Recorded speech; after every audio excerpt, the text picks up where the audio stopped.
Listen closely, traveler of sleepless hours, because tonight the darkness is unusually talkative.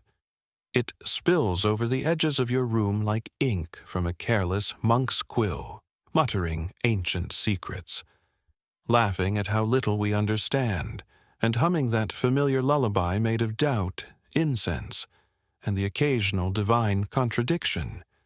And as the shadows settle around you, compliant as obedient acolytes, consider this. No one in the Middle Ages actually wanted to see an angel. They prayed for them, of course. They painted them with golden halos and tidied wings. They invoked them in liturgies, whispered to them before sleep, embroidered them onto banners, and blamed them for everything from miracles to misplaced keys. But if an angel truly descended, if one of those blinding, many-eyed, wheel-shaped enigmas hovered into a medieval bedroom, the average believer would have screamed loud enough to wake the saints, the sinners, and the mildly guilty. Which is ironic, isn't it?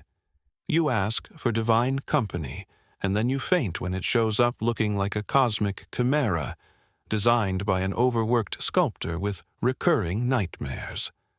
Oh, faith, such a tender, trembling thing.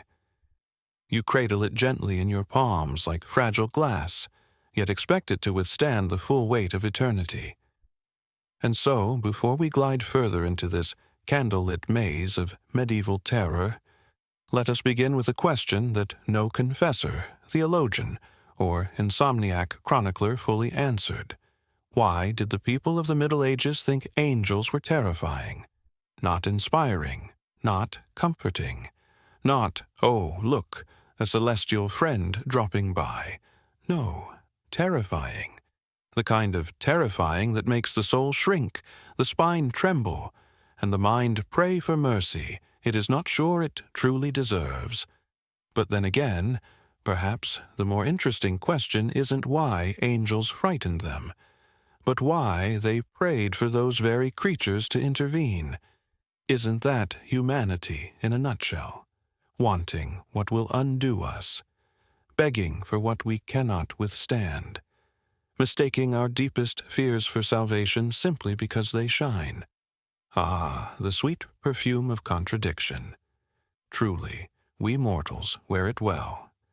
The candlelight flickers here as if amused by you. Yes, you, sitting there with your head against a pillow, pretending you're listening passively, pretending you're not being gently lured into a labyrinth of theological discomfort and philosophical giggles. You like this too much to be innocent, don't you? Leaning closer to the hum of a story that promises mystery, irony, and maybe, just maybe, a revelation that will vanish by morning like poorly preserved parchment. But I should warn you gently, like a monk who's seen too many visions and not enough logic. What follows is not merely a tale.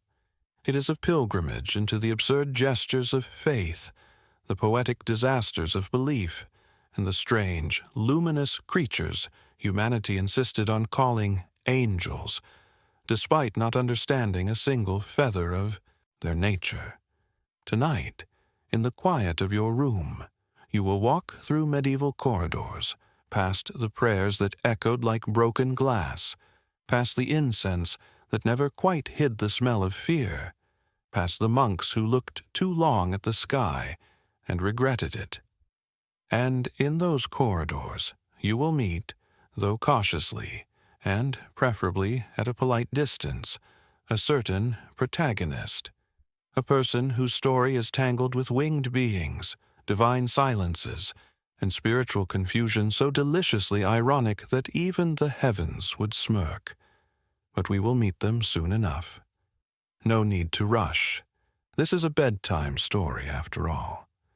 One must move slowly, reverently, like a pilgrim avoiding eye contact with statues that look slightly too alive. For now, let us remain suspended in this opening hush, this sacred hesitation, this moment where you can feel the fabric of the unseen brushing against your imagination. Yes, that whisper in the corner? Ignore it. Probably harmless. Probably. But before we venture further, and we will, once you're fully settled into the dark and ready to exhale your skepticism, do the only thing a modern mystic can do to appease the digital heavens. Before you settle in pretending this is just background noise, do the holy thing, like the video, and subscribe. Only if you feel called by the algorithmic divine, of course. Now, shh. Let the night breathe. Let the irony rise like incense. Let your body sink deeper into the softness beneath you, while your mind stumbles into an era where angels were not cute, not kind, not decorative. Angels were terrifying messengers whose presence shattered reality like cracked stained glass. Picture it. A medieval night, thick with fog. The kind that drips off rooftops like melted silver. A monastery perched on a hill, silent except for the restless shifting of monks, dreaming of salvation or supper. It was always one of the two. A sky so dark, it swallowed stars whole, leaving only a faint smear of celestial possibility. And somewhere in that monastery, behind a door swollen from centuries of humidity and whispered sins, sat the one who would guide us through this tale. A person who wanted faith to be simple, but had unknowingly attracted the attention of something with far too many eyes. But that is for later. This is only the beginning. For now, savor this irony. Medieval people believed angels were terrifying because they were honest about the unknown. They didn't pretend the divine was gentle. They didn't reduce heaven to a set of comforting cliches. They looked into the abyss of spiritual possibility and accepted that not everything holy was harmless. In that sense, they were wiser than we are. Today, we want angels with soft feathers and good dental hygiene. Back then, they wanted angels too, but they expected them to look like nightmares polishing halos. And perhaps the real terror, the deep, ancient terror that lingers still in the corners of your room, in the breath of the dark, is that angels, if they exist at all, are not reflections of us. They do not share our fragility, our hopes, our desperate desire to be reassured. They are something else entirely. Something older, something colder, something that does not care whether it frightens us. Which may be why the candle beside you flickers again, as though remembering a face no mortal should have seen. As though the air itself is recalling a time when the heavens opened not with warmth, but with a shuddering roar that made mortals bow their heads and wish they had been a bit more devout yesterday. But rest, listener. You're safe. Probably. For now, let the darkness hum. Feel the soft, ironic comfort of being a spectator rather than a participant in these medieval terrors. And allow your thoughts to drift, slowly, gently, toward the one who will carry this tale, our soon-to-be-introduced protagonist, who prayed for an angel and then regretted it, in ways only a medieval soul could, dramatically, poetically, and slightly off-key. But we will save their entrance for part 2. Good stories must breathe, must unfurl like ancient scrolls, must tempt you with silence before offering revelation. So for now, close your eyes, or don't. Listen to the soft hiss of your own breath. Feel the darkness settling around you like a monk's hood.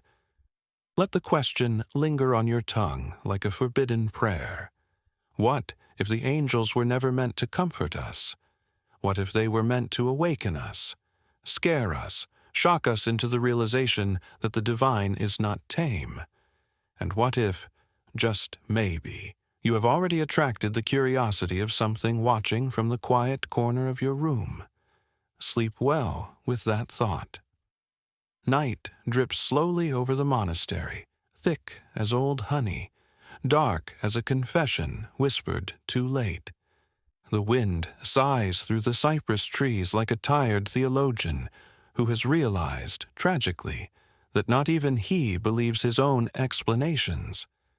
And inside the monastery, its stones cold, its corridors long, its shadows unusually judgmental, lives the person whose story you are now destined or doomed to follow.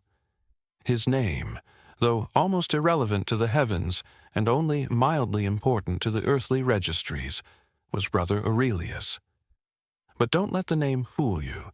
It sounds far too wise, far too polished, for the man who carried it. Aurelius was a monk in the way many were monks in those days. Not because he was pious, not because he had visions, not because the divine whispered to him in moments of rapture. No, Aurelius was a monk because it was quieter than farming, warmer than wandering, and significantly less deadly than becoming a soldier. And besides, he liked books and bread. Two luxuries the monastery provided in abundance, though the bread was slightly too hard and the books slightly too moldy, but one does not enter the spiritual life expecting perfection. Picture him now, a thin, slightly stooped figure in a wool robe that had seen better centuries, a man whose hands smelled permanently of ink, whose thoughts smelled permanently of doubt, and whose spirit smelled of something the prior once called mild disobedience.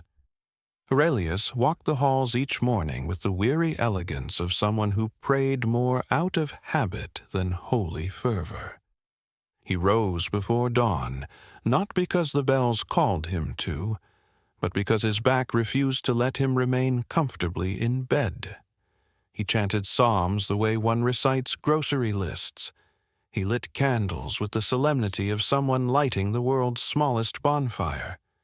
And he bowed his head during the prayers just enough to appear devout, but not enough to look enthusiastic, because enthusiasm, he believed, was the first step toward disappointment. A realist in monk's clothing.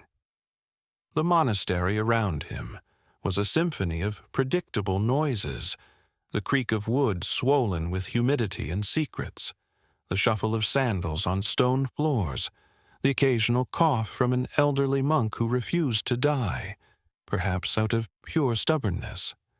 Outside, the wind pushed through the olive trees with the persistence of a saint petitioning for one last miracle. Inside, the smell of wax, dust, and unwashed robes blended into a scent that could only be described as medieval charm. Aurelius loved this environment in the same way one loves an old, slightly haunted house, with affection, resignation, and the persistent suspicion that something in it is always watching you. His chamber was small, barely wide enough for a bed, a lectern, and the one window that acted more like a rumor of light than an actual source of illumination. The walls were decorated with exactly one item, an illuminated manuscript page depicting an angel, yes, an angel, looming in all its medieval glory, multiple wings, multiple eyes, a flaming sword, a halo that looked suspiciously like an accidental ink spill.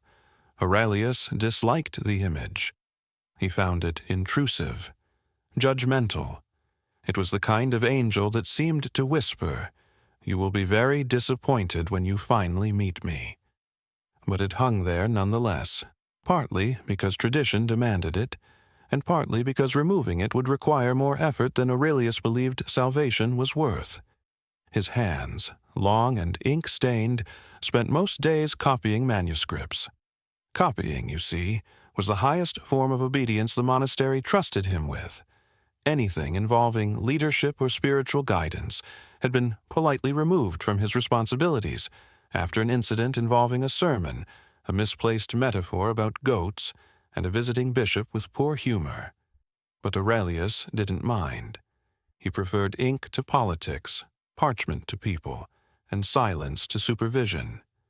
His life was scheduled, structured, predictable, qualities he valued deeply, because they allowed him to avoid thinking too often about God. Not that he didn't believe. He did. Or at least he believed in the idea of believing, which, in many circles, was considered close enough. If asked whether he felt close to the divine, Aurelius would have responded with something practical like, close enough to hope for mercy, but far enough to avoid unwanted attention. Because unwanted attention, especially from above, was notoriously dangerous. And thus, our protagonist passed his days in peaceful monotony, praying, copying, eating, questioning quietly, doubting politely. His faith, though fragile, was comfortable, like an old cloak with more holes than fabric, but still warm enough in winter. He enjoyed the rhythm of bells marking the hours. He enjoyed the distant rumble of storms rolling over the mountains. He enjoyed the feel of parchment beneath his fingers, smooth and receptive, like a soul ready to confess. And most of all, he enjoyed the candlelight that danced across his table each night, flickering as if whispering, "Shh, keep doubting softly." And so it went, until the night when everything changed. But we are not there yet. Not here, in this gentle prelude where Aurelius still believed life could remain simple, if he just avoided asking the wrong questions. For now, it is enough to understand the strange, contradictory nature of this man. Devoted, yet doubtful, disciplined, yet easily distracted, reverent, yet sarcastic, especially in private. If you had asked him whether he feared angels, he would have laughed softly and said something like, "Fear is for men who expect to be noticed." And then he would have returned to his parchment, comforted by the idea that heaven had more important things to do than bother with him.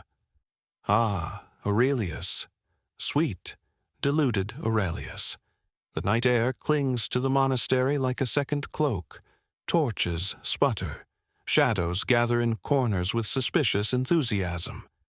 A hush spreads across the stone corridors, thick and anticipatory, as though the building itself knows that something has begun shifting, whispering, moving toward Aurelius like a thought he does not want to think. But Aurelius, blissfully ignorant, walks slowly to the scriptorium. It is late. The other monks sleep. He prefers working at night, when the world is quiet, when doubt grows honest, when ink flows freely, and when no one can hear him mutter sarcastic comments about the passages he copies. Tonight, he is copying a text about angelic hierarchies, cherubim, seraphim, thrones, dominions, virtues, a celestial bureaucracy so extensive it could make even an accountant sweat. As he copies, he sighs. "Why would anyone need this many ranks?" he mutters. "Heaven must be very insecure." His quill scratches across the page. They certainly seem obsessed with hierarchy, probably compensating for something. He dips the quill again. And why do all these beings have so many wings? That seems impractical. How does one even sit down? He works by candlelight, the flame trembling from an unseen draft. The shadows around him lengthen, stretch, shift in ways he does not notice. Aurelius continues writing. Perhaps the real miracle is that anyone found these creatures comforting. A gust of wind blows against the window. A low hum gathers in the corners of the room, too soft to be threatening, too constant to be normal. But Aurelius hears nothing unusual. He is focused on the letters, the ink, the parchment. Outside, a cloud passes over the moon, dimming the world. Inside, the candle flame shivers. Aurelius yawns and stretches his neck. Another sigh. Then, as if the universe wishes to remind him that irony is the true language of heaven, Aurelius writes a line without thinking. Angels, if they exist, should really consider appearing less terrifying.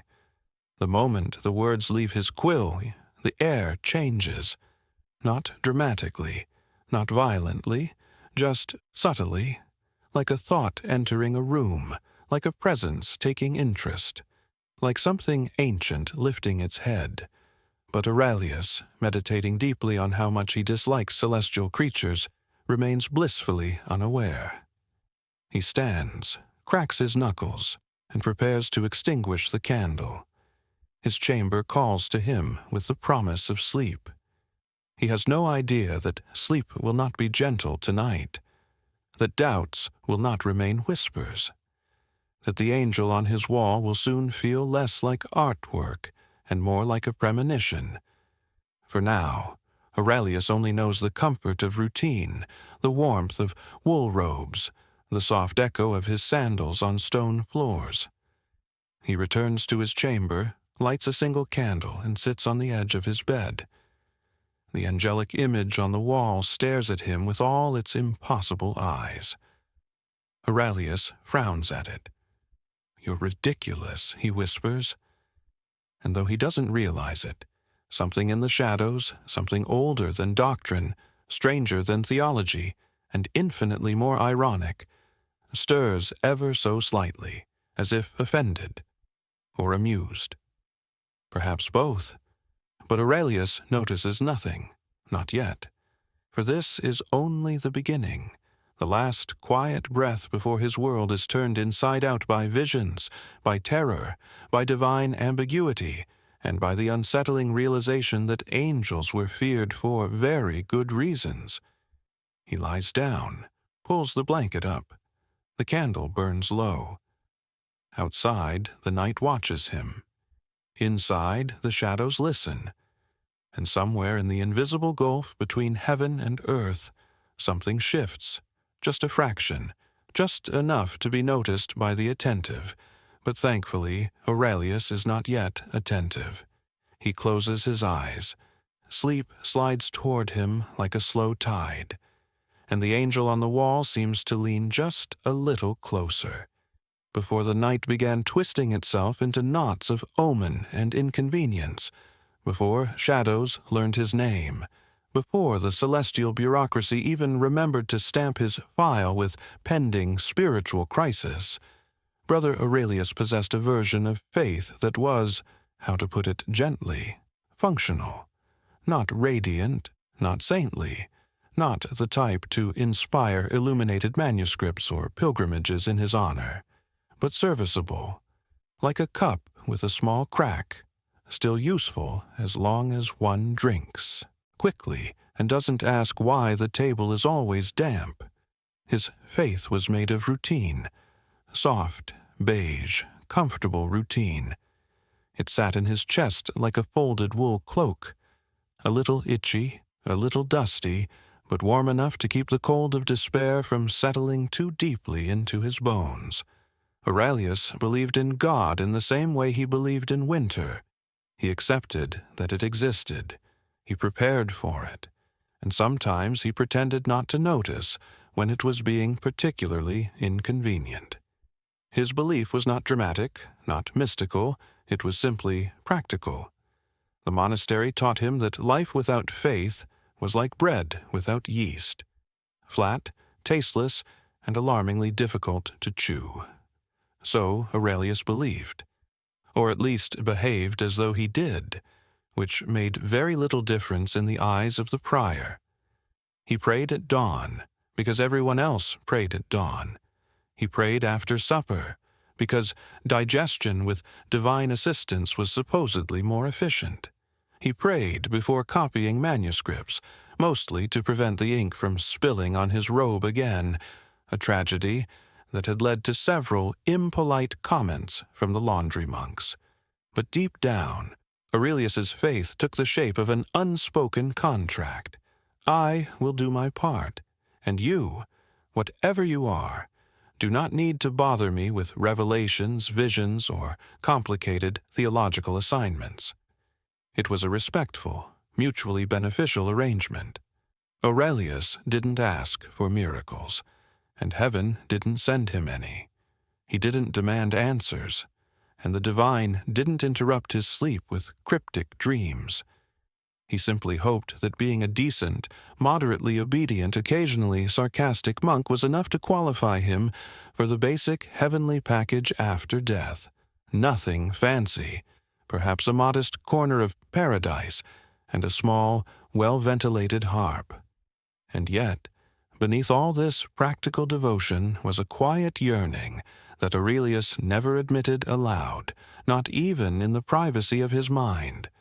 A yearning for things to be clearer, just a touch more certain, a sign, not a dramatic one, no burning bushes, no thunderous declarations from the clouds, no angel bursting into his room with too many wings, just something small, manageable, a celestial nudge.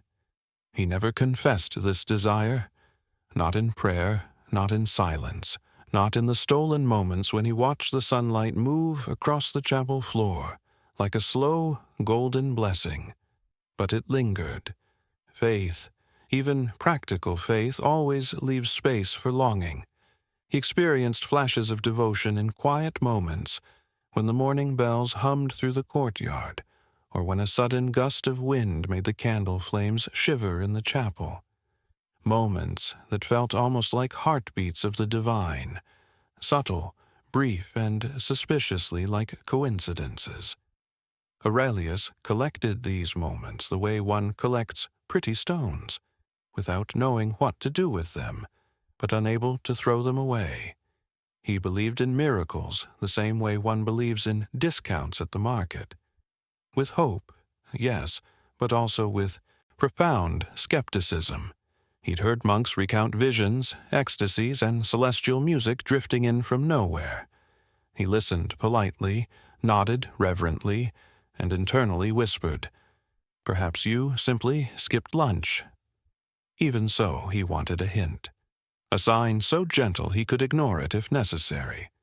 But heaven, as it often does, misinterpreted his request. Because heaven doesn't do gentle. Heaven doesn't do subtle. Heaven does not knock softly. It tends to kick the door down, unannounced, flaming sword in hand, wings unfolding like divine explosions. Aurelius remained unaware of his own dangerous longing, and so his days passed in the quiet fantasy that faith could remain uncomplicated. He copied sacred texts with the tranquil arrogance of someone who thinks he will never be the protagonist of a miracle or a disaster. He polished candlesticks with the solemn air of a man doing his part to maintain cosmic order. He listened to the prior lecture on humility, while privately ranking himself as not the worst monk here, which should count for something.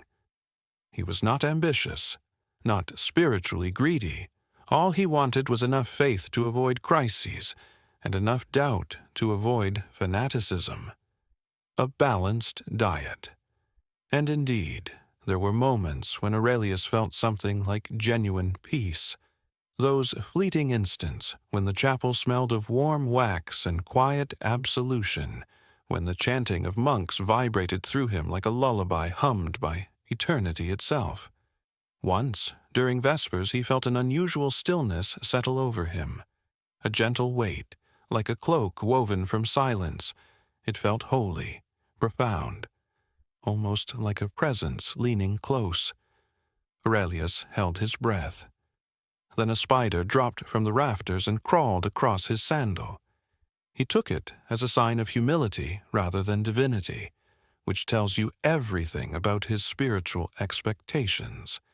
Yet still, his faith persevered, not strong, not luminous, but steady, a small candle in a drafty room.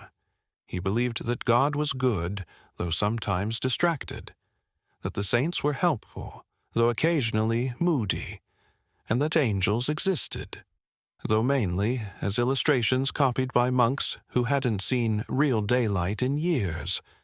In those days, before the unraveling of his spiritual calm, he thought of angels as symbolic, literary, artistic, but not particularly relevant to him. Certainly nothing to fear. certainly nothing that would appear in the middle of the night to challenge his gentle, harmless theology. He did not know that every time he dismissed angelic visions as exaggerations of overexcited mystics, some vast ancient being in the celestial hierarchy raised one of its many eyebrows. He did not know that each sarcastic comment he made about wings, swords, or celestial management systems echoed faintly and was heard. He did not know that heaven keeps meticulous records. Ah, but ignorance is comforting. And Aurelius, at this stage of the story, lived in ignorance thick enough to sleep on like a feather mattress. His faith held him like a soft, familiar darkness. His doubts were small and polite. His longing was quiet. His prayers were predictable. And above all, he believed, truly believed, that nothing extraordinary would ever happen to him. Because extraordinary things happen to saints, visionaries, prophets, lunatics, and people who didn't read the fine print of their spiritual contracts. Aurelius was none of these. He was simply a man who wished to do his duties, preserve his peace, and avoid divine complications. But faith is a crack in the door, and cracks invite light. And light, unfortunately, does not always arrive gently. One night, soon now, very soon, that crack would widen in a way Aurelius could never have prepared for. Not with all the psalms, not with all the rosaries, not with all the copies of sacred manuscripts he'd ever smudged with ink. The divine would visit him, in the only way the divine ever truly visits, unexpectedly, inconveniently, and with terrifying sincerity. But that night is not yet here, not in this memory of Aurelius's faith before it fractured, not in this quiet, calm chapter where he still believed himself safe. For the last time, he slept the sleep of someone unobserved by heaven, and for the last time, heaven allowed it. The night when the first crack in Aurelius's quiet faith appeared did not announce itself with thunder, trumpets, or celestial choirs rehearsing off-key. No, it arrived the way most divine inconveniences do, softly, almost politely, like a polite intruder brushing dust from its shoes before stepping inside your life uninvited. The monastery was silent, wrapped in a darkness thick enough to chew. Outside, the moon hid behind clouds, as if unwilling to witness what was about to unfold. Inside, the hallways carried only faint echoes. The sniffle of a sleepless novice, the groan of old timber settling into its own mortality, the rhythmic drip of water somewhere deep in the walls, carving its own private theology of erosion. Aurelius was in bed, half asleep, half dreaming, half surrendering to the thick blanket of night. One might wonder how a man can be divided into so many halves. Faith, dear listener, specializes in fractions. He lay on his back, staring at the flickering candle by his bedside, the stubborn flame that refused to extinguish itself despite Aurelius's repeated attempts earlier. It was as though the flame insisted, "Stay awake. Something is coming. Try not to panic until absolutely necessary." He ignored it, because monks excel at ignoring things they do not understand. His mind drifted. Thoughts wandered. Dreams tugged at him like shy children pulling at a robe. He let himself sink, slowly, peacefully, until he heard it. A sound. Soft. Wrong. Suspiciously divine. It wasn't a voice, not exactly. Voices have shape and intention. This was more like a vibration, the humming of a presence, a reverberation echoing from somewhere above his ceiling or inside his chest, a trembling in the air like a harp string plucked by an invisible hand that hadn't played music since the dawn of creation. Aurelius opened his eyes. The candle flame was no longer ordinary. It stretched upward, unnaturally long, as if straining toward something only it could see. Shadows on the wall curved like bowing figures. The air thickened, warm, and then cold, and then something that didn't belong to human sensation at all. "What now?" Aurelius whispered, because that is the first prayer of every man who believes the divine has terrible timing. The vibration grew stronger. He sat up, rubbed his eyes, blinked. The angelic image on the wall, the many-eyed, many-winged, mildly horrifying one, seemed to quiver. Not move, not quite, but shimmer, like heat rising from stone. Aurelius stared. The eyes in the painting seemed brighter. "No," he muttered, "absolutely not." He leaned forward, squinting. The central eye, one of at least 12, reflected the candlelight in a way that made it appear alive. "This is ridiculous," he whispered, because that was always his first defense against divine interference. Sarcasm. He stood up slowly. The cold stone bit at his bare feet. The air vibrated again, stronger this time, humming through his bones like an echo of something ancient. He approached the wall. The painted angel stared back, and then the faintest sound emerged from the painting, not a voice, not a breath, not a whisper, but something, like a sigh from a being that does not need lungs. Aurelius froze, considered every life decision he had ever made, regretted most of them. "No," he said again, raising a finger at the painting as if scolding a mischievous child. "You do not sigh. You are pigment. You are ink. You were drawn by Brother Ignatius, who admittedly was a bit unstable, but that does not entitle you to animate." The painting said nothing, because of course it didn't. It was still a painting, probably. But the air continued to tremble. The candle continued to stretch. The shadows continued to dance in patterns that were dangerously close to geometric symbols found in forbidden manuscripts. Aurelius backed away, sat on the edge of his bed, pressed his palms to his temples. "Sleep," he told himself. "You are tired, overworked, underfed." That second bowl of lentil stew was clearly a mistake. Yes. Lentils. Lentils were definitely the problem. Lentils have been causing spiritual hallucinations since biblical times. He lay back down, closed his eyes, but the air continued to hum, faint but insistent, like a message tapping on a locked door.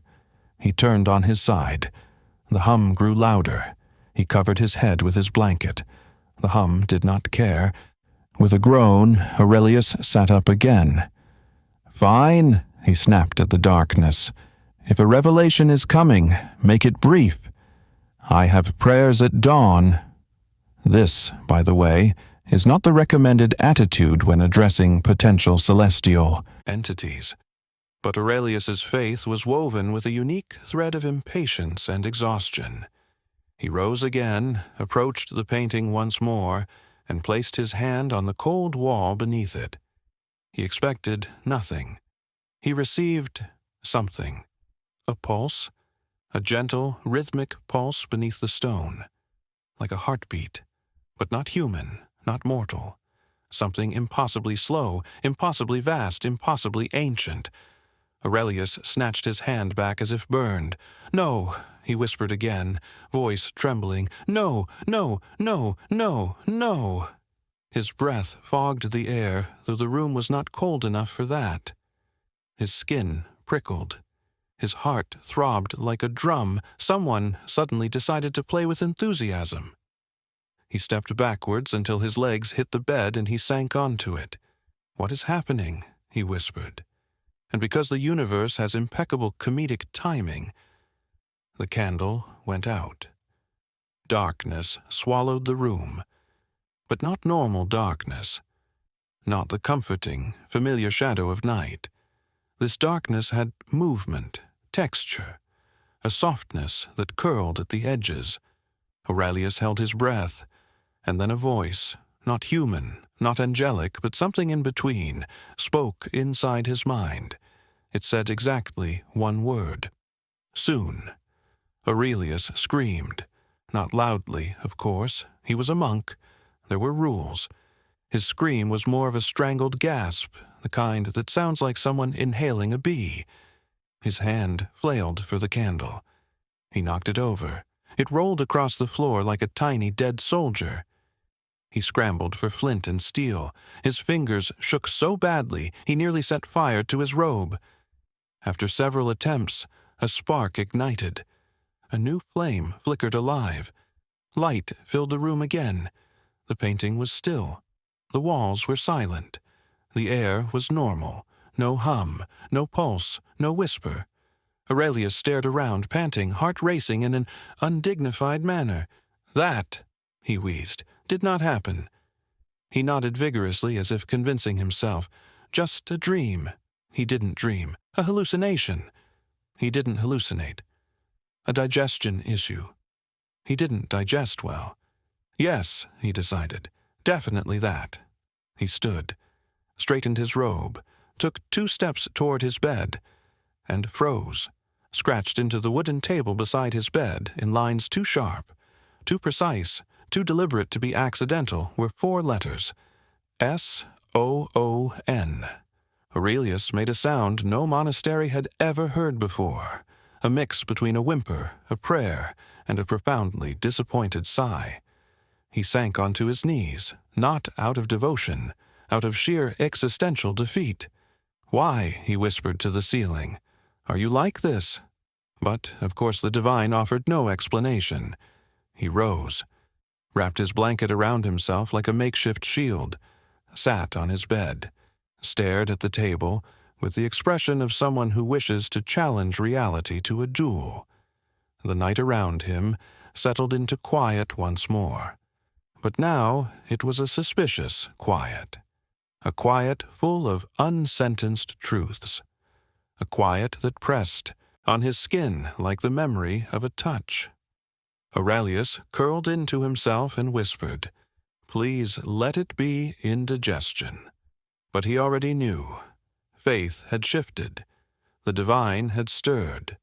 The seed of doubt had been planted, not the soft, intellectual kind he was familiar with, but a wild, luminous, terrifying kind. Aurelius closed his eyes.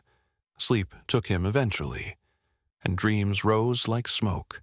The next morning arrived like all holy mornings do, too early, too cold, and far too smug about it. Dawn seeped into the monastery courtyard with the shy arrogance of a novice monk who has memorized exactly 1 psalm and believes himself enlightened.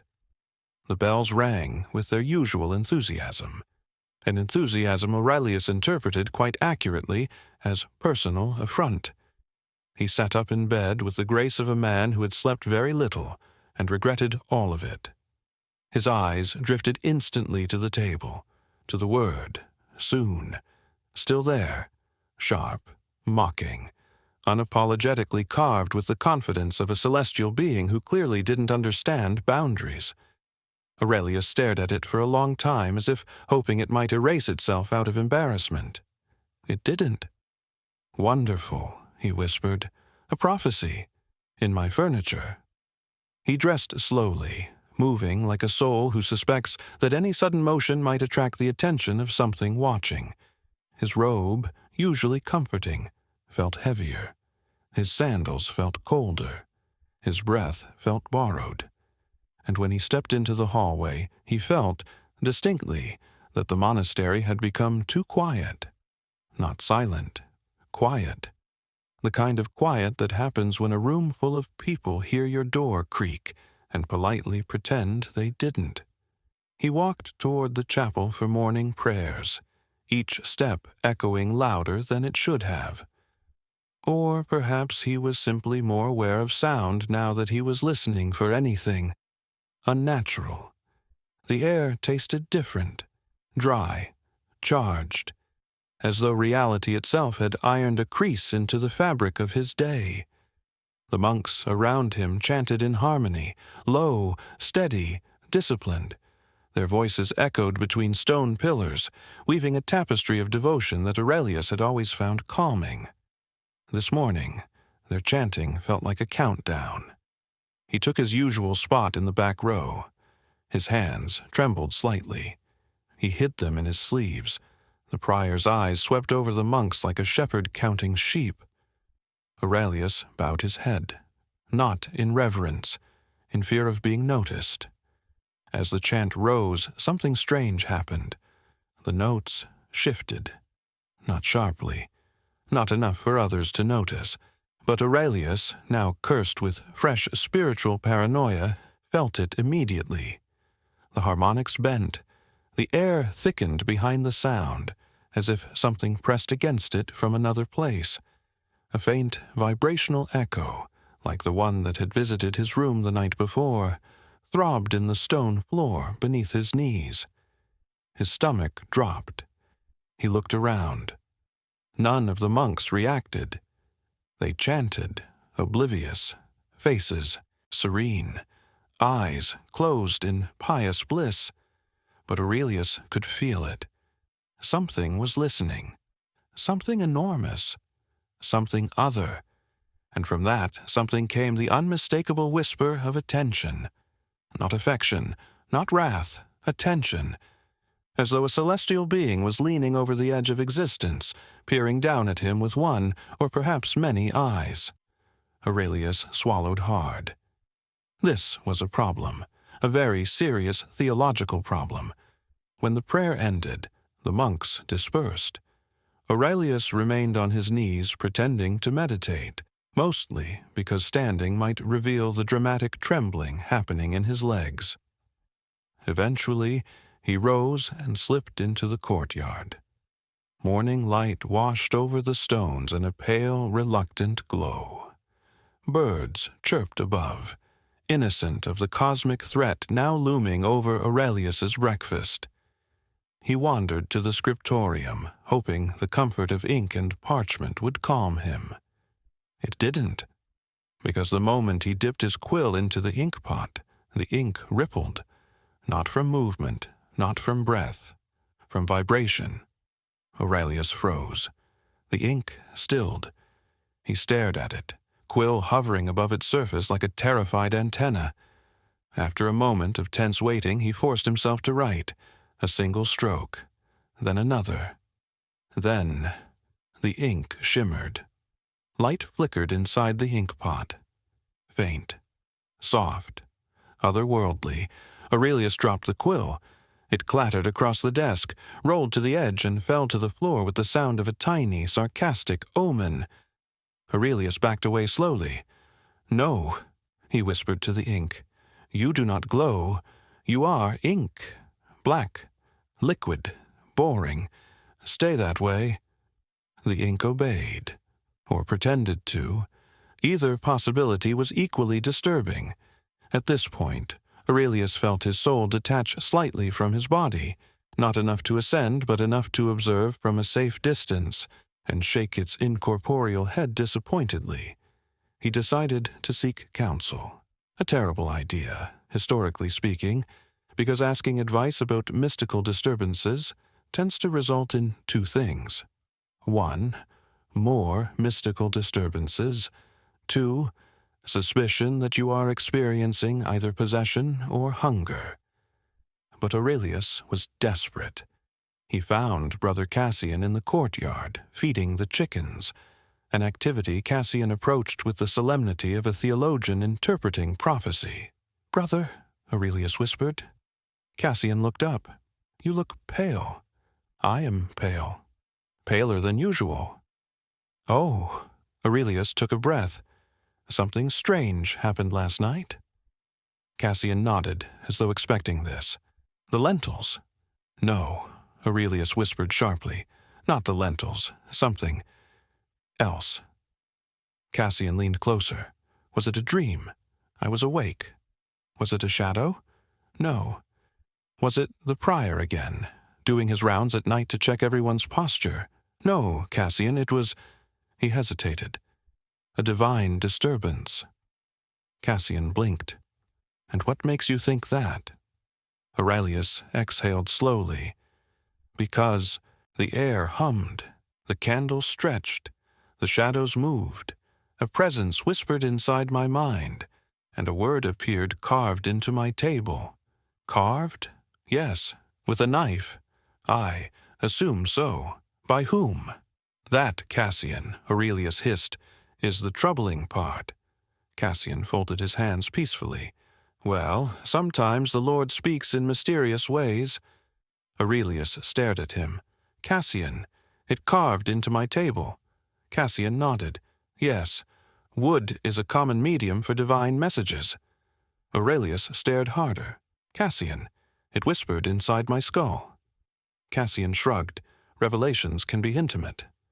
Aurelius inhaled, exhaled again, and then whispered the real problem. It said, Soon? Cassian's eyebrows rose. Soon? Yes.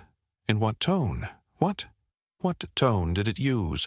Gentle? Threatening? Encouraging? Cassian, Aurelius snapped. The tone was indescribable. Cassian nodded sagely. Ah, mysterious. Not mysterious. Ominous. Cassian shrugged again. Well, the Lord works in ominous ways, too. Aurelius stared at him for a long, exasperated moment, then whispered, I'm going to die. Cassian patted his shoulder. We all are. That is not comforting. It wasn't meant to be. At this point, Aurelius realized that spiritual counsel was a scam and retreated to the safety of his room. The shadows were still. The air was quiet. The table, the traitorous table, sat innocently beside the bed. He approached it like a man approaching a sleeping dragon. Soon, he muttered bitterly. Soon what? Soon why? Soon how dramatic are you planning to be? The table provided no answer. The room felt too small. The shadows felt too deep. His own heartbeat felt too loud, as though it were trying to signal to the celestial entity, He's nervous. This is a great time to appear. Aurelius sat on the bed and placed his head in his hands. This was the beginning of a crisis. Not a tidy one. A sprawling, messy, existential crisis with frayed edges, dramatic lighting, and the faint scent of impending doom. His prayers began to falter. His doubts began to grow fangs. His fear stretched itself into full awareness. He whispered uncertain prayers that ended in sarcastic sighs. He cracked nervous jokes to the silence. He examined every creak and flicker with suspicion. And everywhere he looked he felt it. A presence, hovering just beyond perception, waiting, preparing. Aurelius lay back on his bed and stared at the angel on the wall. "If you intend to appear," he whispered, "could you at least warn me properly? Send a sign, a manageable sign, a sign involving fewer vibrations." The angel did not respond, but Aurelius imagined dangerously that one of its many eyes flickered. He shut his own eyes tightly. Tomorrow, he promised himself, he would regain clarity. Tomorrow, he would ask firmer questions. Tomorrow, he would confront this presence. But tonight, he fell asleep with the profound, chilling certainty that something had already decided his fate, and that soon was getting closer. The night of the breaking, because yes, every spiritual unraveling has its appointed hour, arrived without ceremony, without warning, without even the courtesy of a dramatic thunderclap. It simply slipped into Aurelius's cell, the way dusk slips into a monastery, softly, inevitably, and with the quiet confidence of something that knows it cannot be stopped. Aurelius was already awake. He hadn't slept properly in 2 nights. His mind felt like a parchment stretched too tight, ready to tear at the slightest question. His prayers were clumsy. His thoughts were disorganized. His faith wandered in circles like a tired pilgrim who suspects he lost the path 3 villages ago. He sat on his small wooden stool, elbows resting on the table, staring at the word carved beside him. Soon. The letters seemed deeper now. Or perhaps the candlelight simply made the shadows inside them stretch longer. Either way, the word looked more committed, more confident, as if it knew something about Aurelius's future that Aurelius himself was avoiding with athletic determination. He rubbed his eyes. "If you're going to appear," he whispered to the empty room, "I would appreciate an appointment, a schedule, a divine itinerary, something with times and dates. A miracle should require notice." Silence answered. Aurelius sighed. "I don't ask for much, truly. I ask for predictability. I ask for sanity, preferably simultaneous." He leaned back and closed his eyes. For a moment, one tiny moment, the world felt still. And then the candle flickered violently. Aurelius's eyes snapped open. The flame stretched upward again like a thin, trembling finger pointing at heaven. Then it bent sideways, as though caught in a wind that did not exist. Aurelius swallowed. "No," he whispered. "Not again." The flame bent farther. The shadows shifted. The air thickened. A humming, low, powerful, ancient, vibrated through the stone walls, through the wooden beams, through the glass of the small window. It throbbed in Aurelius's teeth, in his ribs, in the marrow of his trembling bones. "No, no, no," he whispered, standing up, backing into the wall. The candle extinguished itself with the offended authority of something saying, "You won't be needing me for this part." Darkness swallowed the room. But not ordinary darkness. This darkness moved. It pulsed with breath. It undulated like a liquid shadow. It thickened and thinned in slow, graceful waves. Aurelius felt something shift in the center of the room, something huge, something coiled, something ancient. He sensed wings, not feathered, no, wings made of light and absence, and impossible geometry unfolding in the space between seconds. He sensed eyes, uncountable, staggered across shapes that flickered like torn pages in a cosmic wind. He sensed presence, a presence that was not human, not mortal, not sane, and yet deeply aware of him. Aurelius pressed himself against the wall, heart pounding with the rhythm of a man who has just realized his spiritual contract contains clauses he definitely should have read more carefully. The darkness shifted again. A glow appeared, faint, white gold, trembling like starlight seen through fog.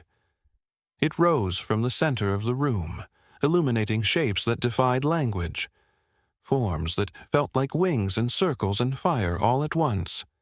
Reality bent slightly around them, like fabric pulled by an invisible needle. Aurelius gasped, and something spoke, not with a voice. Voices are too small for things like this. It spoke with presence. A force pressed into his mind, gentle and overwhelming all at once, like 1,000 hymns whispered directly into the core of his being. Aurelius. His knees buckled. He fell forward, catching himself on trembling palms. "Stop," he begged. "Stop. My skull is not built for this." The presence softened. "Just a little. You called." Aurelius froze. "No," he whispered. "I did not." "You longed for clarity." "That was years ago," Aurelius protested. "I've changed my mind. Ignorance is a sacred gift." "You asked for a sign." "I meant a metaphorical sign, a small one, a gentle one that doesn't violate the laws of matter." The presence pulsed with something that might have been amusement. Aurelius felt it like a warm ripple through the air, unsettling and cosmic, like laughter happening in a space too large for sound.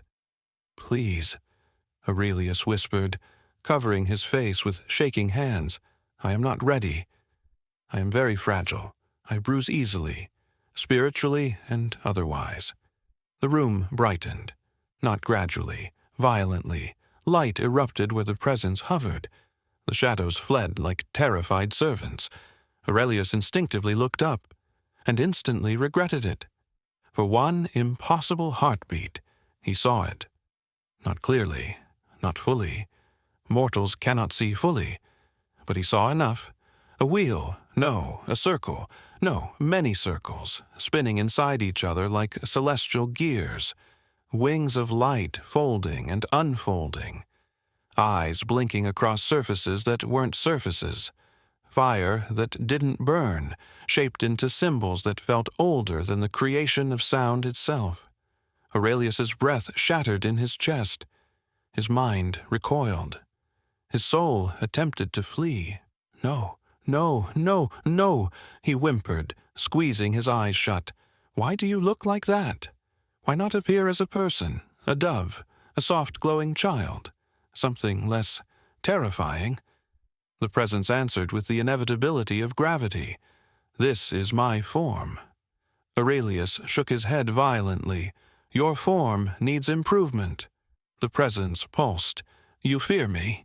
Yes, Aurelius cried, very much, consistently, enthusiastically. Another pulse. Not mockery, not anger, understanding. Mortals fear the truth of heaven. Aurelius opened one, terrified eye, because the truth is horrifying. The being drew closer. The air bent around it. Reality quivered like stretched parchment. Aurelius shrieked and scrambled backwards until he hit the wall again. Stop approaching. Approach differently. The presence softened. I come at your request. I did not request, Aurelius insisted, pointing a shaking finger at the table. You carved soon into my furniture without permission. A warning. A warning of what? Silence. Not ordinary silence. A silence filled with pressure, emotion, a weight like a message too large to fit into words. Aurelius held his breath. The presence folded its wings. If folded, could be applied to something that existed partially outside physical reality, and the room dimmed slightly, allowing Aurelius to exist again without screaming. Something approaches. Aurelius blinked. Something worse than you? A pause. Equal, different, dangerous. Aurelius stared in horror. Well, he whispered, that's just perfect. The light dimmed further, receding from unbearable to simply overwhelming. Aurelius forced himself to breathe. Once, twice. He tried to speak calmly. What do you want from me? The answer came like a bell rung at the end of the world. Witness. Aurelius blinked rapidly. Witness. You want me to witness? I am a man who faints when startled by loud sneezes. Silence again. Heavy, expectant. The presence hovered near him. He could feel its warmth now, an ancient warmth, as if it had stood too close to the first sunrise. Aurelius whispered, trembling, Why me? The reply slipped into his mind like ink spreading across a parchment. Because you doubt. He froze. The presence continued, and doubt is the doorway, and doorways must be opened. Aurelius felt something inside him break, not painfully, not violently, but like a seal giving way after centuries of pressure. A quiet rupture, a surrender, a letting in. He sank to his knees. Not from worship, from exhaustion, from terror, from the realization that he had been chosen not because he was worthy, but because he was vulnerable. The presence brightened, one last flare, enough to paint the walls gold, enough to make the angel on the wall look alive. Aurelius shielded his eyes. Don't leave yet, he cried. Explain. What do I do? How do I prepare for this dangerous thing? When will it happen? How do I survive it? The presence pulsed, faded, receded like a tide returning to the cosmic sea. But before it vanished entirely, it offered one final word, soon, and then it was gone. The light collapsed. The air fell silent. The shadows returned. Aurelius was alone. He collapsed onto the floor, trembling like a leaf in a divine hurricane. His breaths came sharp. His heart hammered. "I hate this," he whispered to the empty room. He curled into himself. "I absolutely hate this." The candle reignited on its own. Aurelius stared at it with hollow eyes.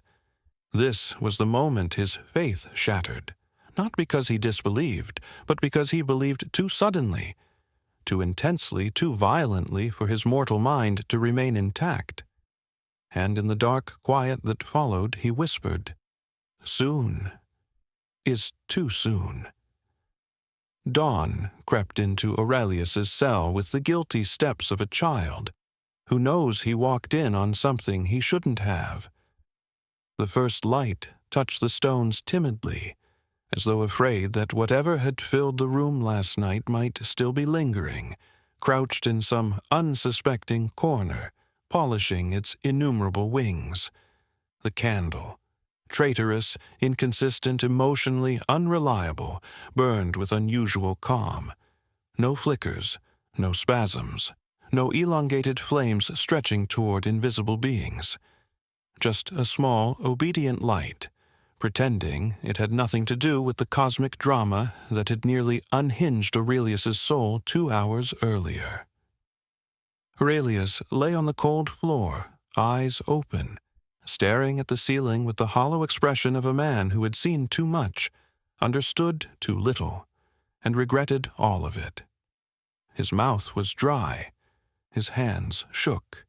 His heartbeat felt fragile, like something held together with thin twine and desperate hope. He inhaled, exhaled. The simplest act of existence felt like lifting a cathedral.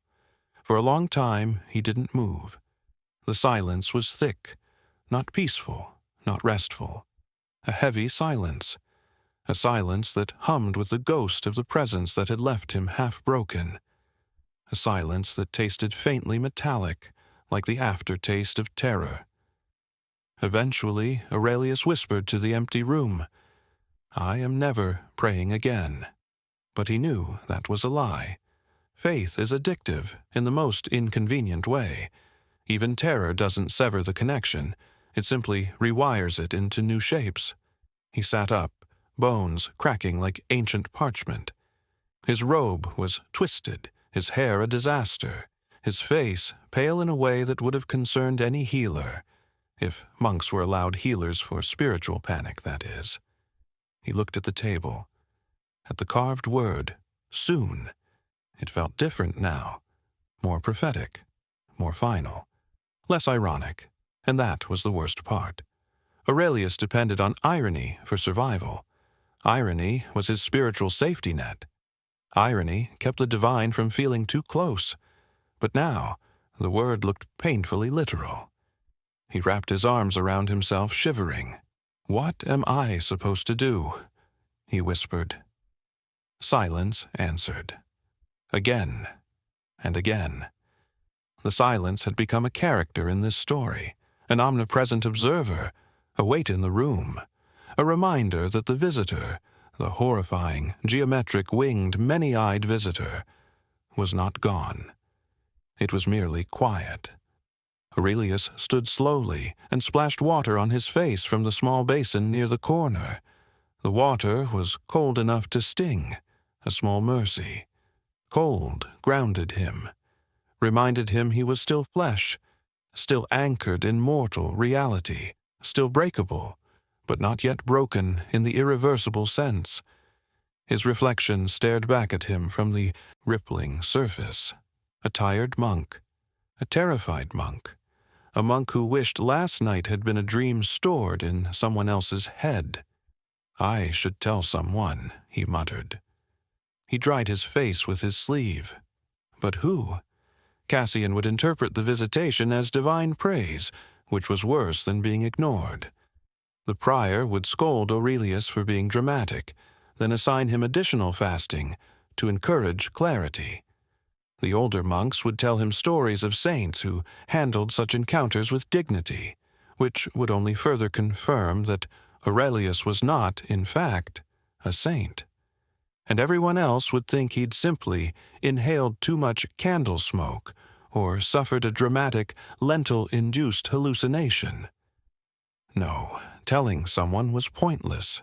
This was his burden, his terrifying, luminous, wing-covered burden. He opened the door slowly and stepped into the corridor. Morning light filtered through narrow windows, painting long stripes across the dusty stone floor. Dust motes drifted peacefully in the beams of light, gently swirling like lazy angels who had missed their cue. Aurelius flinched at the thought.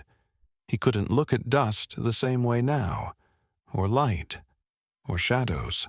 They all felt suspicious. He walked toward the chapel, each footstep quiet and shaky. He kept glancing upward, expecting a winged monstrosity to be perched on the rafters like a cosmic pigeon. Nothing.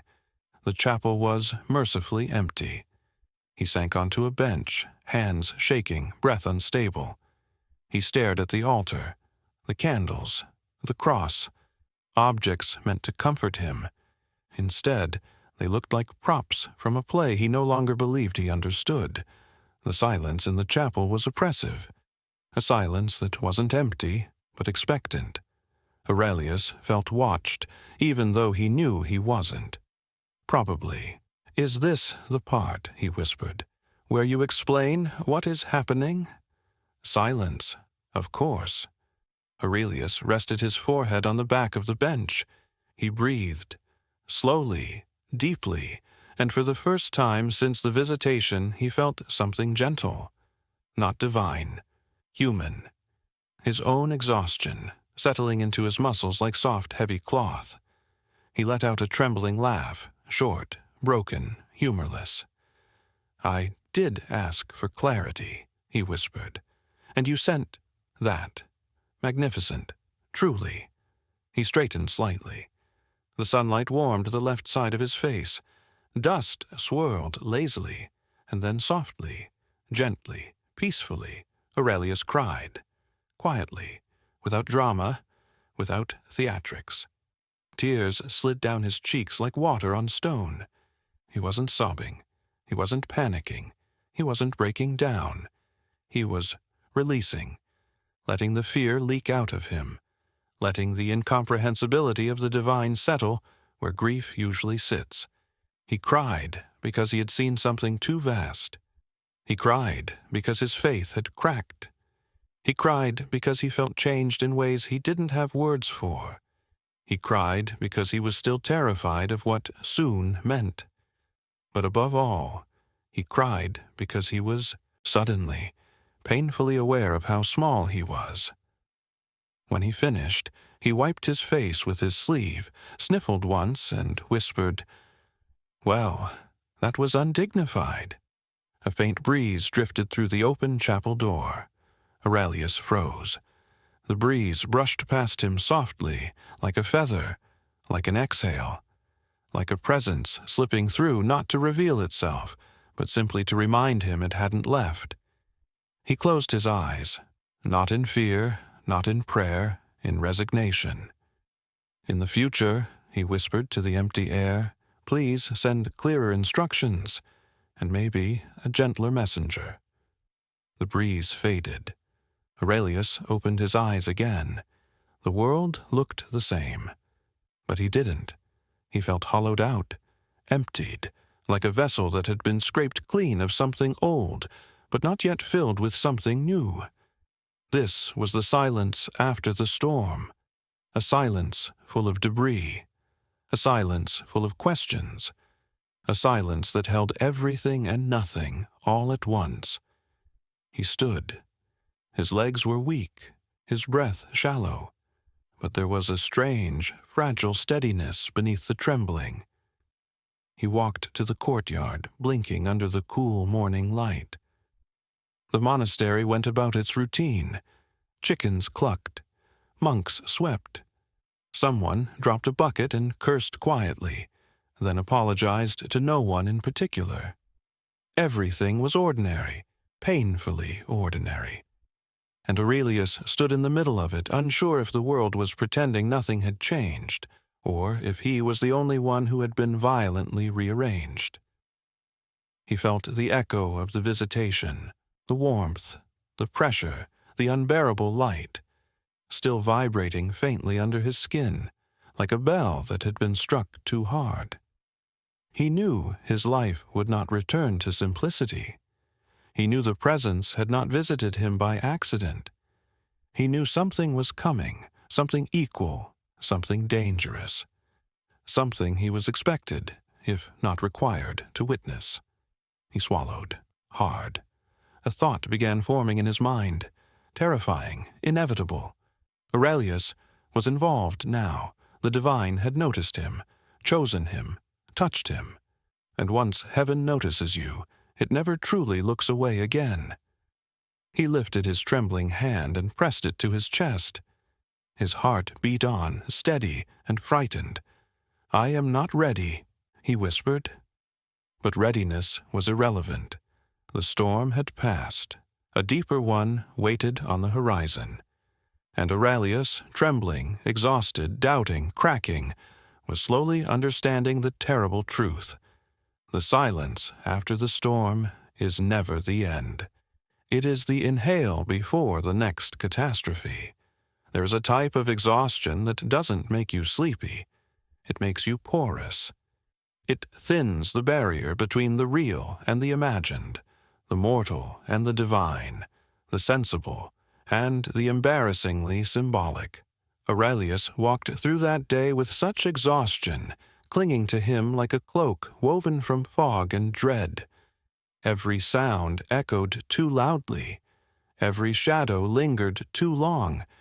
Every prayer tasted slightly metallic, as though his soul had bitten into something celestial and shouldn't have. Monks greeted him with nods. He responded with the vacant half-smile of a man who didn't trust his own senses enough to speak.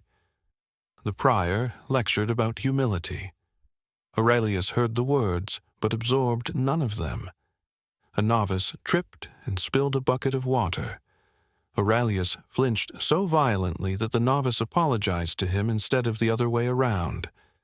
He was detached, hovering slightly above his own life, as though he were made of thought instead of flesh. By midday, when the sun warmed the monastery walls with its usual gentle indifference, Aurelius retreated to the only place that still felt safe. The garden behind the cloister, a square of green tranquility, a sanctuary of herbs, lavender bushes, and the occasional judgmental crow perched on the wall. He sat on a stone bench beneath an olive tree, older than most of the monastery's theological disagreements. The breeze rustled through its leaves, making a soft sound like pages turning in a book too old to read. Aurelius exhaled, deeply. He closed his eyes and let the sounds wash over him. The whisper of leaves, the distant chant of monks rehearsing evening psalms, the soft trickle of the fountain whose water always tasted faintly of resignation. For a moment, a brief, merciful, accidental moment, he felt peace again. Not the naive peace he'd once known. This was thinner, more fragile, but still peace. Until something shifted. Not loud, not dramatic, just shifted. A feeling, a presence, a pressure in the air subtle as breath on the back of the neck. Aurelius opened his eyes, and there, sitting on the opposite end of the bench, was an old woman, a very old woman. He blinked. She had not been there before. Her robe was simple, undyed, threadbare, but not monastic. Her hands rested neatly on her lap, fingers knotted with age. Her hair was white, no, silver, no, something like moonlight trapped in strands. Her face was wrinkled, yes, deeply, but beautifully so. Lines etched like ancient calligraphy, each one containing a story or perhaps several. Her eyes, however, her eyes were wrong, not glowing, not supernatural, just too clear, too deep, too aware. Aurelius stared. She smiled. not warmly, knowingly. Aurelius inhaled sharply, almost choking on his own uncertainty. "Forgive me," he said, voice cracking. "I didn't see you there." "You were not meant to," she replied softly. Her voice was like parchment, dry, delicate, but capable of cutting if handled improperly. Aurelius swallowed. "Are you visiting the monastery?" "In a way." "Are you a pilgrim?" "Something like that." Her answers slid around clarity like water around a stone. Aurelius felt a shiver climb his spine. "Do you need assistance?" She tilted her head. "Do you?" That question pierced him with embarrassing precision. Aurelius hesitated. "I'm fine." Her eyebrows lifted. "Are you?" He inhaled shakily. The olive tree above them rustled. The sunlight dimmed, though no cloud crossed the sky. Aurelius's pulse quickened.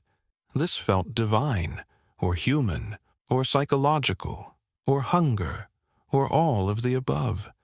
The old woman watched him with those unsettlingly clear eyes, the way one might watch a candle that is about to go out, or explode.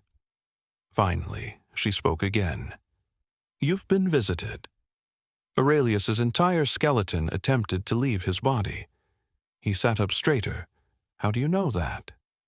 She ignored the question. "And now you are afraid." "Yes," Aurelius whispered, terrified. "Good." He blinked. "Good?" "Fear means you saw something real." Aurelius stared at her. "Visions aren't supposed to—" He cut himself off. He was about to say, "aren't supposed to be horrifying," but that was clearly untrue. Medieval mystics wrote entire volumes about their ecstatic, terrifying encounters with the divine. Some described angels that were beautiful. Others described beings of such cosmic incomprehensibility that their hair turned white overnight. Fear was historically accurate. The woman leaned forward slightly. "Tell me what you saw." Aurelius hesitated. The memory was still raw, sharp edges too bright to touch, but something in her presence tugged at his honesty, a gravity of truth. He exhaled. Something vast, wings without wings, eyes without faces, fire without heat, movement that wasn't movement. She nodded. "A messenger." "Yes." Her voice softened. "And it spoke to you." Aurelius shivered. "It did." "What did it say?" He hesitated again. The word tasted heavy in his mouth. "Soon." The woman's expression shifted, barely. A flicker of recognition, or concern, or satisfaction. She nodded slowly, as though confirming something to herself. "That is a beginning," she whispered. "A beginning of what?" Aurelius asked, voice cracking again. She avoided the question. Instead, she said, "You are not the first to be visited." Aurelius felt his heartbeat freeze. Who else? Many, over the centuries. And what happened to them? She looked at him for a long, silent moment. Finally, she answered. "They witnessed." Aurelius felt dizzy. Witnessed what? She stood suddenly, with surprising agility, as though age did not apply to her quite as heavily as it should. She stepped toward the fountain. Aurelius rose too, almost involuntarily, following her like a child following a cryptic teacher. She cupped her hands in the fountain water, letting it run between her fingers. "You fear what is coming," she said quietly. "That is natural." "What is coming?" Aurelius whispered. She looked up at him.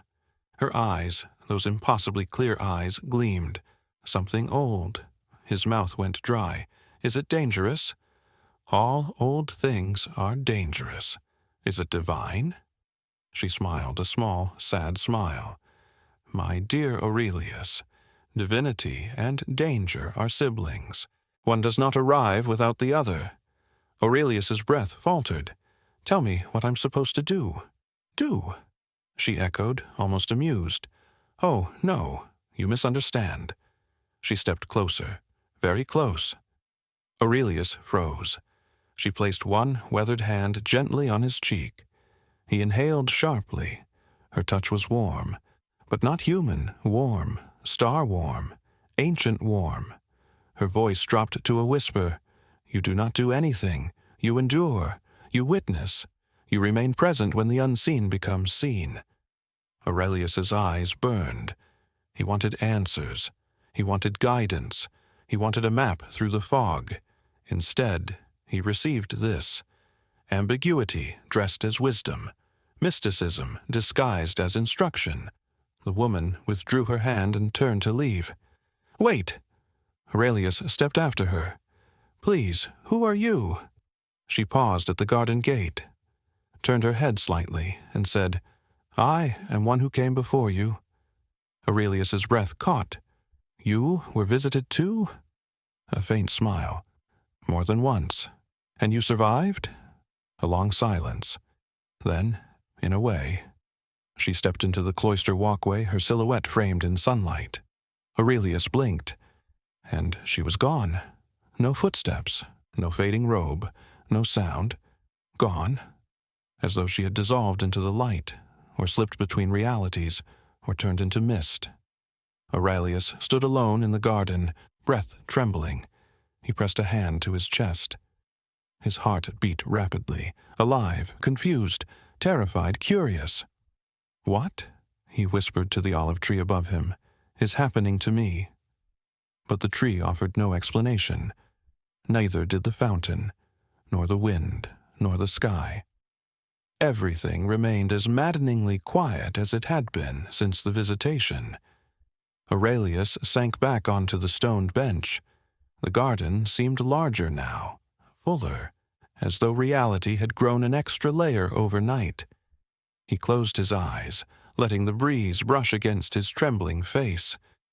The old woman's words lingered, echoing like distant bells. Endure, witness. Remain present when the unseen becomes seen. Aurelius swallowed. He wasn't sure if this was divine guidance, or a hallucination wrapped in symbolism, or the universe playing a joke at his expense, but he knew one thing. Ambiguity had taken root in him, growing, spreading, preparing. Night fell again hours later, and somewhere in the darkness a presence stirred, not the one he had met, something else, equal, different, dangerous. Aurelius felt the air shift. He whispered to the night, "Soon." The night did not answer, but its silence felt like yes. Night fell like an old curtain, heavy, wrinkled, and not quite closing all the way. A narrow slice of twilight clung stubbornly to the horizon, as if reluctant to surrender fully to darkness. The monastery exhaled into its nightly rhythm. Prayers murmured, candles snuffed, doors latched, doubts tucked neatly under blankets like forbidden books under straw mattresses. And somewhere inside that stone labyrinth, Brother Aurelius prepared to not sleep. Again. His cell felt smaller than usual, as though the walls had spent all day quietly inching closer just to surprise him at night. The candle burned low, a tired golden halo shrinking on the table. The carved word beside it, "soon," had become a kind of roommate, unwanted, ominous, but undeniably present.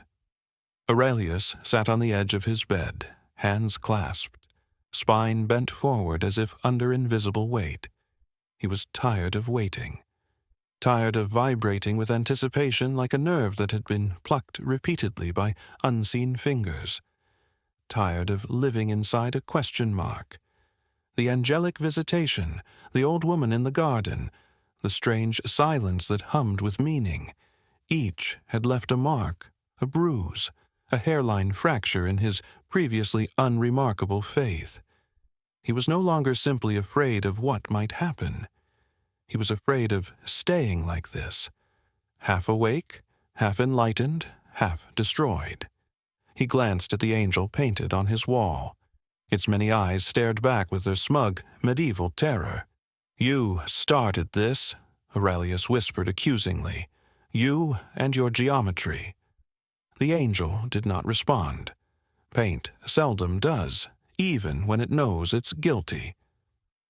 He lay back on the bed, eyes fixed on the ceiling.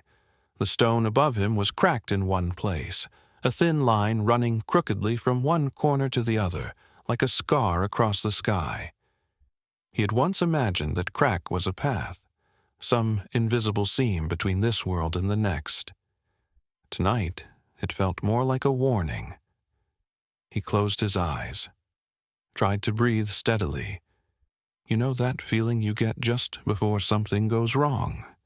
That subtle tightening inside your chest? That sense that the air has changed flavor? That is what visited him first, a quiet shift. Not outside, inside. His breath grew shallow. The room felt thicker, as if the space between his skin and his bones had filled with something heavy and buzzing. Aurelius sat up slowly. The candle flame shivered. The air bent. Not visibly, but perceptibly, the way heat bends the air over a road. A vibration moved through the room, slow and deliberate, like a drumbeat under the floor of reality. Aurelius whispered without meaning to, "It's time, isn't it?"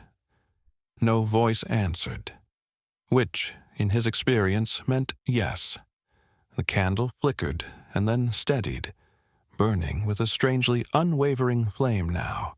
Straight, tall, perfect, too perfect. No natural flame behaves so obediently unless it's trying to impress someone supernatural. He stood. His legs felt numb. His hands tingled. A faint buzzing rose in his ears. The presence he had met before was near, he knew that. He could feel it like a storm behind a door. But tonight, there was something else, something across from it. Like a second storm. He stepped closer to the center of the room, as if that would help. It would not, but human instinct is not known for good strategy during metaphysical events. The humming in the air grew, stronger. Then, the room split. Not physically. The stones did not crack open, the table did not fly apart. But something subtle and immense divided that small space into two spheres of influence. On his left, warmth, pressure, light, he remembered. The familiar terror of the angelic presence he had encountered before. Wings that weren't wings, eyes that weren't eyes. Truth sharpened to the point of pain. On his right, something else. Cold. Not the temperature of winter, but the absence of warmth, meaning comfort. The sensation of standing at the edge of a void and feeling it recognize you. Two presences, equal, different, dangerous. His breath caught. He was suddenly, acutely aware that he stood exactly between them, the center point of a very bad idea. His thoughts scrambled like frightened birds. I should pray. I should kneel. I should run. I should wake the prior. No, definitely not that last one. The left side of the room brightened. A faint radiance spilled over the wall, turning the crooked crack in the ceiling into a glowing seam. It felt heavy, reverent, vast. The right side darkened. But not simple darkness. A kind of velvety, thick shadow, the kind that feels like it is listening. The candlelight avoided that side, bending away from it as if afraid. Aurelius swallowed. "You said something was coming," he whispered into the charged air. "Is this it?" The warmth on the left pressed gently into his mind. Not with words, with a feeling. Yes. The cold on the right pressed as well. A different feeling. Good. Deep in his chest, his heart argued for immediate collapse. Somehow, inconveniently, he remained standing. He could not see them clearly. Whatever governed reality had decided he had reached his quota of direct divine imagery. Instead, he saw outlines, impressions, a halo of impossible shapes on the left, a dense cluster of shifting shadow on the right. Two forces, present but veiled, mercy, perhaps, or simple cosmic caution. And he, Brother Aurelius, who had only ever wanted predictable prayers and decent bread, stood between them like a fragile bookmark in a book neither side intended to close. "You chose me to witness," he whispered to the left. Warmth. "You came to balance," he whispered to the right. Cold satisfaction. He dared, foolishly, "Are you an angel too?" The left side pulsed with something that felt like restrained authority. The right side thrummed with something like laughter, but not human laughter. The echo of cracked mirrors and broken expectations. A presence on the right leaned closer, not physically, but perceptibly. The air chilled. Not. The denial wasn't a sound. It was an impression that crawled across his spine. Aurelius flinched. He turned slightly toward the warmth. Then what? Before he could finish, a pressure settled on him. From both sides. Not crushing, but containing, like being held between two enormous hands.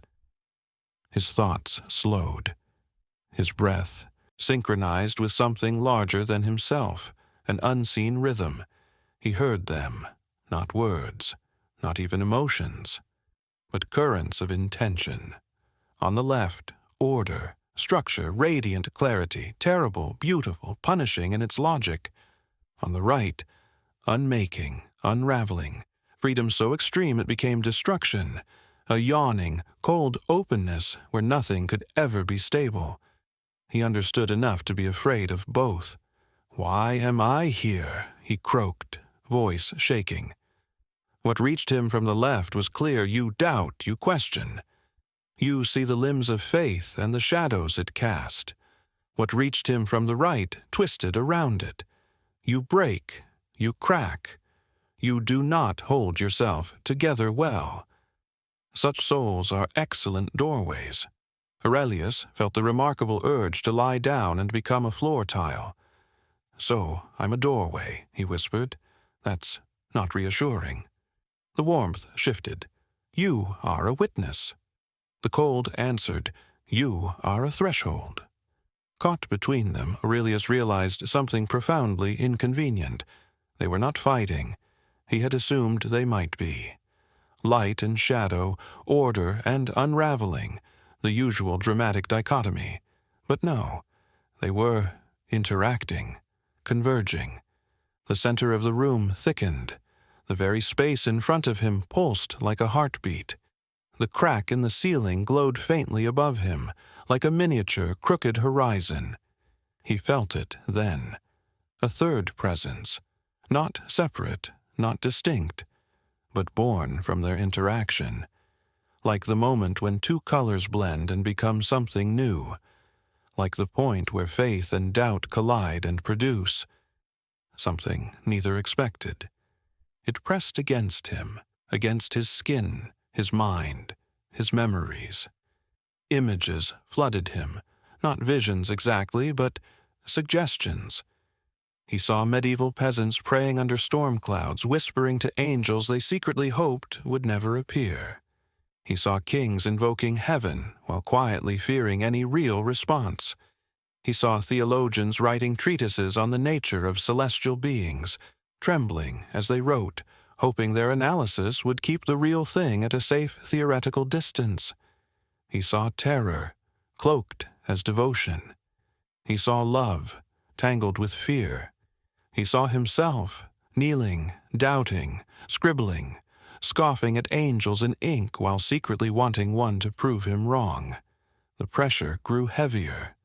The third presence, the convergence, pushed into his chest, into that thin, fragile boundary between his belief and his exhaustion. "You can't put anything more in there," he whispered hoarsely. "It's full. It's already cracked." But whatever this was did not ask permission. It flowed through him. He felt, just for an instant, what it might be like to see angels the way medieval hearts had seen them. Not as decorative beings with cute wings and polite smiles, but as terrifying intersections between heaven and earth, as beings of too much meaning, too much presence, too much realness for fragile minds. He understood, for one, blinding heartbeat, that terror was not an accident of angelic design. It was a feature, a mercy even, because if one could see the divine and not tremble, something crucial would be broken inside them. His knees gave out. He hit the floor hard. The world narrowed to the small patch of stone in front of his face and the echo of his own ragged breathing. The presences tightened around him, not crushing, containing. He wanted them to leave. He wanted them to stay. He wanted to understand. He wanted to forget. His mind oscillated wildly. "Please," he whispered into the stone, "if this is supposed to be a revelation, it is very poorly organized." Somewhere inside that pressure something shifted. A hint of humor, celestial, dark, tired. The warmth spoke first, more clearly this time. "You ask why men feared angels." He blinked, tears leaking onto the stone. "Yes," he whispered. The cold chimed in, silk over ice, because they were correct to. Aurelius shuddered. The warmth deepened, filling the room with a brightness he could not look at. They feared being seen truly. The cold coiled lazily. They feared losing their masks, their prayers, their small, neat excuses. He saw it then. Angels were terrifying because they were honest. They did not flatter. They did not indulge illusions. They did not participate in the sweet little lie that faith could be comfortable. They showed up like audits, spiritual audits, reviewing the state of the soul with too many eyes and too much clarity. "Is that why you came to me?" he whispered, voice barely audible. "To audit my soul?" The warmth pulsed with something like no. The cold pulsed with something like also no. The third presence in the center answered instead. Not in words, in a feeling that poured into him like water into cracked clay. He understood clumsily that this wasn't about him as an individual. He was a point, a spot on a long line, a continuation of an old pattern. Humanity calling for help, fearing the answer, misunderstanding the silence. The convergence pressed deeper into him. His vision blurred, his thoughts frayed. He was not receiving a message exactly. He was becoming one. A message written in exhaustion, doubt, and unwanted clarity. His lungs burned. He forgot to breathe for a moment. His heart stuttered as if contemplating resignation. "Stop," he croaked. "Please." The presence softened.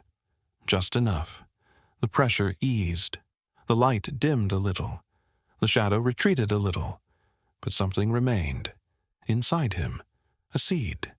Heavy, glowing, cold and hot at once. Aurelius lay on the floor, panting. The room slowly reassembled itself into familiarity. The table, the bed, the painted angel, the stubborn candle. The presences began to withdraw. Warmth lifting. Cold dissolving.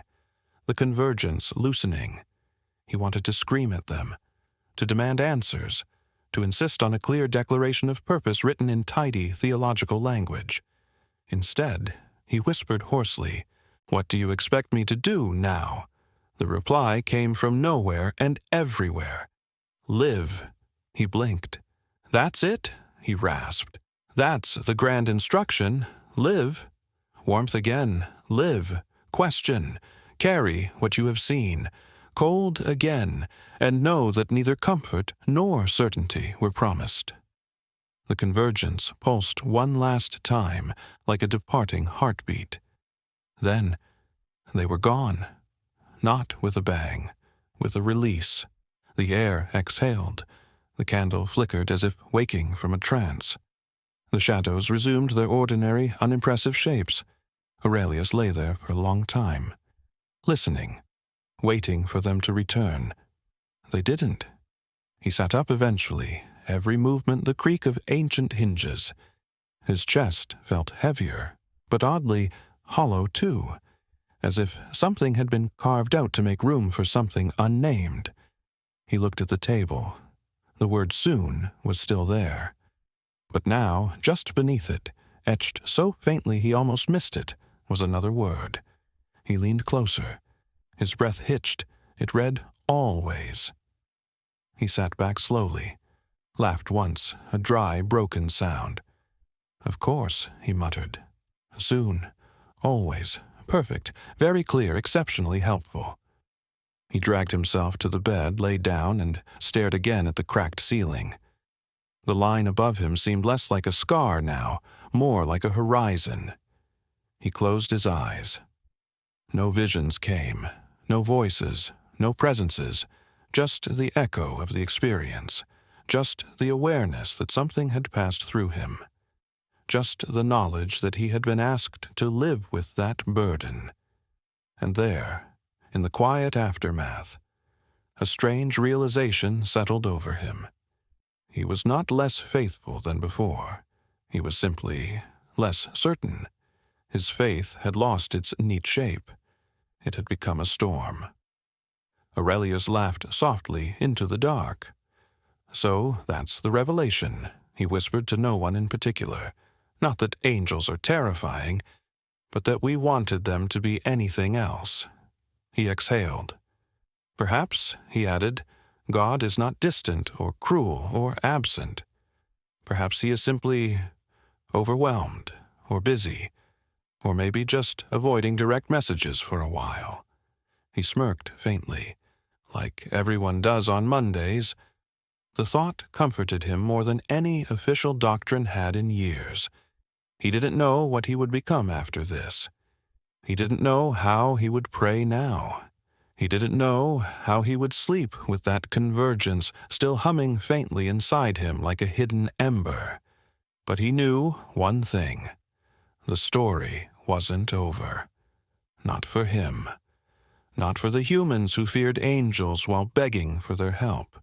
Not for the quiet, trembling, fragile faith that still dared to exist between terror and longing. He turned onto his side, watched the candle shrink slowly, felt the weight of soon and always pressing gently on his chest, like invisible hands keeping him tethered to the world. He closed his eyes, and somewhere between fear and exhaustion, he drifted toward sleep. Not peaceful, not clean, but honest. Sleep earned at the edge of revelation, with more questions than answers, and more presence than comfort. A knot formed inside him, tight, unresolved, waiting for the next visitation, for the next silence, for the next absurd, luminous contradiction. Because that is what faith had become for him now.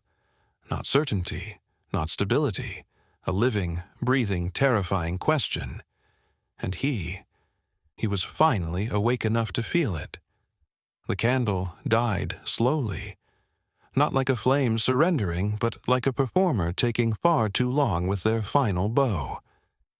A thin thread of smoke curled into the air, spiraling upward with the wobbly confidence of someone who'd consumed too much incense and existential dread. Aurelius watched it with heavy eyes, not frightened, not calm, just suspended. Suspended between worlds, questions, and a few very poor life choices. The stone beneath his back felt cold, grounding, real, good. Cold stone meant the world still existed in its familiar shape, that gravity still worked, that angels, terrifying, incomprehensible bureaucrats of the divine, were not currently rearranging his molecules. Outside his window, the night breathed, a cool, indifferent breath. Crickets murmured in the grass, oblivious to cosmic visitations. Somewhere in the courtyard, a monk snored with the gusto of a man who hadn't been chosen for anything, divine or otherwise. Aurelius almost envied him. He sat up, slowly, His body felt bruised, although nothing had touched him. His mind felt scraped clean, although he remembered every unbearable detail of the visitation. His faith felt like a piece of pottery someone had cracked, glued back together, then cracked again for emphasis. He rubbed his eyes. "What now?" he murmured. The echo in the dark didn't answer. Good. He'd had enough replies for one lifetime. He looked around his cell with the soft resentment of someone returning home after a catastrophic pilgrimage. It was all the same, and yet nothing was. The table still held the carved words, "Soon always." He approached it cautiously, as though the table might speak again. It didn't. It simply sat there, smug in its silence. Aurelius leaned one hand on it and whispered, "You're not even good furniture." He didn't know whether he was speaking to the table, or to the message carved into it, or to the very concept of divine foreshadowing. All three deserved the criticism. His gaze drifted to the angel painted on the wall, still there, still angular, still geometric, still full of too many eyes and too little pity. He sighed. "You know," he whispered, "they paint you terribly, or perfectly. I'm not sure which." The angel remained silent, which Aurelius took as passive-aggressive agreement. He sat on his narrow bed. Or rather, he perched on it. Sleep felt impossible now, perhaps permanently impossible, or perhaps impossible only until some part of him accepted the new architecture of his fear. He leaned his head against the wall. The stone was cold. Good. Cold meant real. Cold meant unholy. Cold meant safe. He breathed in deeply. Let the air fill him. Let the night press gently around him like a soft, dark blanket, tucked in by something not divine at all. Just the world turning as it always did. Minutes passed. Or hours. Time had become shy around him lately. At some point he whispered, "Why me?" It was not a complaint, not a demand, just a tired, quiet curiosity, like asking why a bird chose a particular branch when the whole forest was available. He had no answer, not even a philosophical one. Even his sarcasm failed him, which was a tragedy greater than any divine terror so far. He closed his eyes. Images drifted behind his eyelids, not visions, memories, the warmth of the angelic presence, the cold of the shadowed one, the strange, shimmering third thing that had passed through him like a thought passing through God's mind. He shivered, not from fear, from awe. And then, quietly, unbearably, he understood something new. He was not chosen because he was special. He was chosen because he was ordinary in a way that allowed cracks. Cracks through which the divine could enter. Cracks through which the unknown could whisper. Cracks through which fear and faith could twist into new forms. He was a doorway, as the shadow had said, and doorways don't get to choose who walks through them. Aurelius exhaled long and slow. "That seems unfair," he said, but not angrily, just truthfully. His voice sounded small, human, mortal, ridiculously mortal. He let his hands rest on his knees. Let the tired weight settle onto his bones. Let the silence sit with him like an old friend who doesn't pretend to know the answers. At length, he whispered, "I suppose I will live then." The word live felt strange now. Less like a mundane instruction and more like a miracle he'd never bothered to appreciate. It felt like a challenge, and a blessing, and a warning. He stood, walked to the window, pushed it open. Cold night air rushed in, carrying the scent of wet earth, rosemary from the garden, and the faint smoke of extinguished torches. The sky above was a deep, blue-black canvas, spattered with stars that flickered like distant, watchful eyes. He stared at them. "What am I supposed to do tomorrow?" he asked softly, as if the stars were co-workers who needed to be informed of his new scheduling inconsistencies. The stars twinkled, which, unhelpfully, is their only emotional response. He smiled, weakly, weirdly, worn. Tomorrow, he would wake. He would walk. He would pray differently. He would doubt differently. He would live differently. He would carry the weight of soon and always in his ribs like sacred bruises. He would see angels and dust motes and shadows, and know they weren't just metaphors anymore. He would listen to silence more carefully. He would fear it more honestly. He would trust it more cautiously. He would endure, witness, remain present, whatever that meant, whatever that required.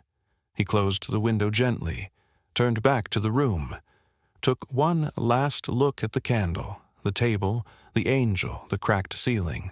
All so ordinary, all so changed. He whispered to the darkness, "I will live, even if I do not understand." For a moment, so brief he could have imagined it, the air in his cell warmed, just a touch, as if something vast, ancient, winged, and unbearably sincere had approved the sentence. Aurelius smiled. Then, for the first time in days, he lay down. He did not expect peace. He did not expect rest. He expected presence. And presence, warm, cold, undefined, was what curled softly around him like a thought settling into silence. He closed his eyes, let the exhaustion take him, and drifted into a sleep that was neither peaceful nor terrifying, but something wonderfully in between. A sleep large enough to hold doubt and faith at once. A sleep honest enough to cradle a soul cracked open. A sleep earned after witnessing the terrifying, beautiful truth. Medieval hearts had always known, but modern minds had forgotten. Angels are not comforting. Angels are clarifying, and nothing is more frightening than clarity. The room fell still. A single breath drifted through the silence, then another, then steady, fragile sleep. A candle ember glowed faintly in the dark. Dust floated like tiny prayers with no destination, and in the corner a shadow, small, polite, unthreatening, shifted with ancient patience, waiting, always, soon, always, soon. And somewhere far above the monastery the heavens themselves turned a single impossible eye toward the earth, and whispered a thought only the stars could hear. He will understand in time. But Aurelius did not hear it. He slept, finally, blessedly, ridiculously, and the night, oh, the night held him gently. For once,